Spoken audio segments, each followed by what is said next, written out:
2000 সালে টেস্ট পরিবারে প্রবেশের পর বাংলাদেশ দল ফিরল তাদের ইতিহাসে সবচেয়ে বড় সাফল্য নিয়ে। পাকিস্তানের মাটিতে পাকিস্তানকে হোয়াইট ওয়াশ করে একটু আগে দেশের মাটিতে পা রাখলো টাইগাররা। চলেন দেখে নেই তাদের এই মুহূর্তের অবস্থাটা কী। আমি সবার আগে দেখতে পাচ্ছি নাহিদ। নাহিদ, কী অবস্থা? কেমন ছিল টোটাল ট্যুরটা? আলহামদুলিল্লাহ অনেক ভালো ছিল। দেশে আসলেন, মানে এত বড় সাদা পোশাকে বলা যায় বাংলাদেশের সবচেয়ে বড় অর্জনটা। আলহামদুলিল্লাহ অনেক ভালো লাগতেছে, ভালো কিছু করতে পারছি।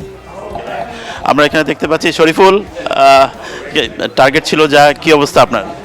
আলহামদুলিল্লাহ জিততে পারছি, সবাই খুব ভালো খেলছে, সো হ্যাপি আর কি। ওকে, সাদমান, কি অবস্থা? আলহামদুলিল্লাহ সবাই মানে আমরা জিততে পারছি, সবাই মন দিয়ে খেলছে, আলহামদুলিল্লাহ ভালো লাগতেছে সবার। আমরা দেখতে পাচ্ছি ক্যাপ্টেন খুব রিল্যাক্স মুডে আছেন। ক্যাপ্টেন, কি অবস্থা? দেশে খেললেন, এইরকম একটা রেজাল্ট নিয়ে আলহামদুলিল্লাহ ভালো লাগছে, ভালো লাগছে। কেন এই জয়টা আলাদা কেন? না, খুবই স্পেশাল। আমার মনে হয় যে আমরা সবাই জানি টেস্ট ক্রিকেট কতটা স্পেশাল প্রত্যেকটা ক্রিকেটারের জন্য। তো এই ধরনের সিরিজ জিততে পারার অন্যরকম একটা ভালো লাগা কাজ করে, তো জিততে পেরে খুবই ভালো লাগছে।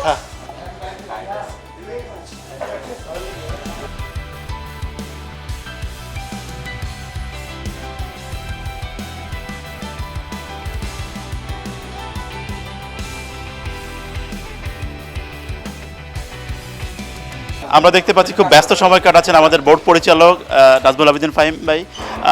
এরকম উপলক্ষ তো খুব একটা আসে না যে বোর্ড পরিচালকরা এসে মিষ্টি খাওয়াচ্ছেন। আসে না, এমন একটা অভাবনীয় পারফরমেন্স, এবং আজকে মনে হয় সব কিছুকে অতিক্রম করেই সবাই বোর্ড পরিচালক যারা এখানে এসেছেন সবাই খুবই উদ্বেলিত বলবো আমি, এবং একটা হোমলি অ্যাটমসফিয়ার, ছেলেরা ফিরে এসছে, ওদেরকে বরণ করা মিষ্টি মুখে, দারুণ একটা ফিলিং, এবং একটা দেশীয় একটা ছোঁয়া আছে এর মধ্যে, কিন্তু দারুণ একটা অনুভূতি। দেখতে পাচ্ছি লিটন আসলে ব্যস্ত সময় পার করছে আসলে মোবাইলে, খুবই স্বাভাবিক, এতক্ষণ নেটওয়ার্কে ছিল না। এখন দেখি লিটন 26 for 6, তারপরে সেখান থেকে এই একটা ইনিংস, অবশেষে হাসি সবার মুখে। না, দেশের জন্য কন্ট্রিবিউট করতে পারতে সবসময় নিজের কাছে ভালো লাগে। আর এটা ভালো লাগছে যে আমি যে ম্যাচটা জয় হয়েছে তার পিছনে কিছু একটা কন্ট্রিবিউট করেছি। আই থিঙ্ক এই জয়টা আমাদের একটু হলেও হেল্প করবে ওয়ার্ল্ড ক্রিকেটে, যে অ্যাটলিস্ট বড় বড় দলগুলো আমাদেরকে অ্যাটলিস্ট চিন্তা করবে খেলতে আসার আগে। অ্যান্ড আমার মনে হয় এটা বাংলাদেশ ক্রিকেটের জন্য বড় পাওয়া, অ্যাজ এ ইন্ডিভিজুয়াল প্লেয়ারের জন্য অনেক বড় পাওয়া, কারণ কখনোই টেস্ট সিরিজ জিতি নেই, অ্যাওয়েতে যায়। তো ওভারঅল এটা সব দিক দিয়ে ভালো। 26 সালে যখন 6টা উইকেট পড়ে মিরাজকে আপনি কি মেসেজ দিয়েছিলেন? আপনি আসলে মিরাজকে মেসেজ দেওয়া কিছু থাকে না, মিরাজই সবসময় আমাদেরকে মেসেজ দেয়। ক্যারেক্টারটাই এমন যে সবসময় পজিটিভ ওয়েতে চিন্তা করে।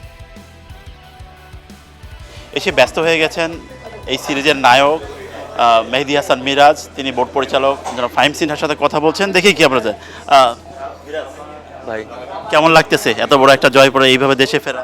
না, আলহামদুলিল্লাহ খুবই ভালো লাগছে যে আমরা পাকিস্তানে সিরিজ জয় করেছি টেস্টে, আর সবাই ভালো ক্রিকেট খেলেছে। আর আমার কাছে মনে হয় এটা বাংলাদেশের জন্য সবচেয়ে বড় একটা অ্যাচিভমেন্ট।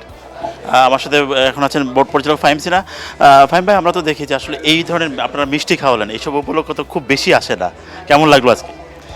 না, অবশ্যই এত বড় একটা অ্যাচিভমেন্ট আমাদের বাংলাদেশ ক্রিকেটের হিস্ট্রিতে, টেস্ট ক্রিকেট হিস্ট্রিতে বেস্ট অ্যাচিভমেন্ট এভার। সো অবশ্যই মোমেন্টটা এনজয় করতে আসলাম, ওদেরকে রিসিভ করতে আসলাম।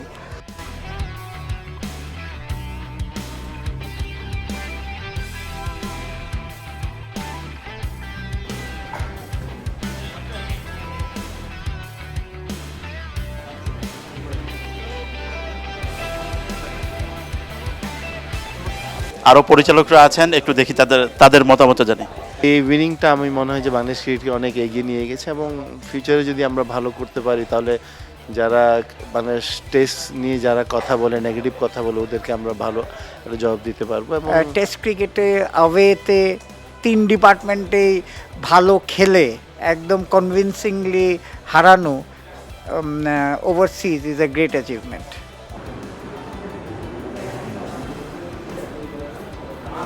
আমরা অনেকেরই কথা শুনছি, এই দলটার সাথে আছে অফিসিয়াল হিসেবে ম্যানেজার রাবিদ ইমাম, দলের সাথে দীর্ঘদিন যাবৎ ট্রাভেল করছেন।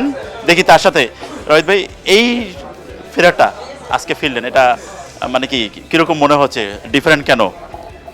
খুবই ডিফারেন্ট, কারণ এরকম একটা সাফল্য নিয়ে ফেরা আসলে আমরা এর আগেও ভালো সিরিজ জিতেছি কিংবা ভালো পারফরমেন্স করেছি টুর্নামেন্টে, কিন্তু এবার এটা বিশেষ কিছু ছিল। আর এটা যে বিশেষ কিছু ছিল এটা বোঝা যাচ্ছিল আর কি। আমরা যখন পাকিস্তান থেকে রওনা হয়েছি, তারপর দুবাই হয়ে এসেছি, প্রত্যেকটা জায়গায় বাংলাদেশি হোক কিংবা বিদেশি কেউ হোক, তারা এসে আমাদের জিজ্ঞেস করছিল যে তোমরা বাংলাদেশ দল কিনা। সবাই কংগ্রেচুলেট করছিল, ইভেন পাকিস্তানের যারা ওখানকার দর্শক যারা, তারাও কিন্তু বারবার বাংলাদেশ দলকে তারা কংগ্রেচুলেট করছিল, তার প্লেয়ারদের সাথে এসে ছবি তুলছিল। তো এই ফিলিংস আসলে অন্যরকম। আমরা coach, how do feel now? Very pleased for the team. Yeah, it's a remarkable effort to win in Pakistan. It's a great team effort. সাথে আছেন ফিজিও, দলের খুব কঠিন সময়ে খেলোয়াড়দের পাশে থাকেন। বাজিত ভাই, কেমন লাগলো এই ট্যুরটা? আলহামদুলিল্লাহ, আল্লাহ তাআলার রহমতে আমরা খুবই ভালো খেলছি, খুবই ভালো গেছে সব কিছু মিলাইয়া। তো ওভারঅল সব কিছু মিলিয়ে খুবই ভালো গেছে।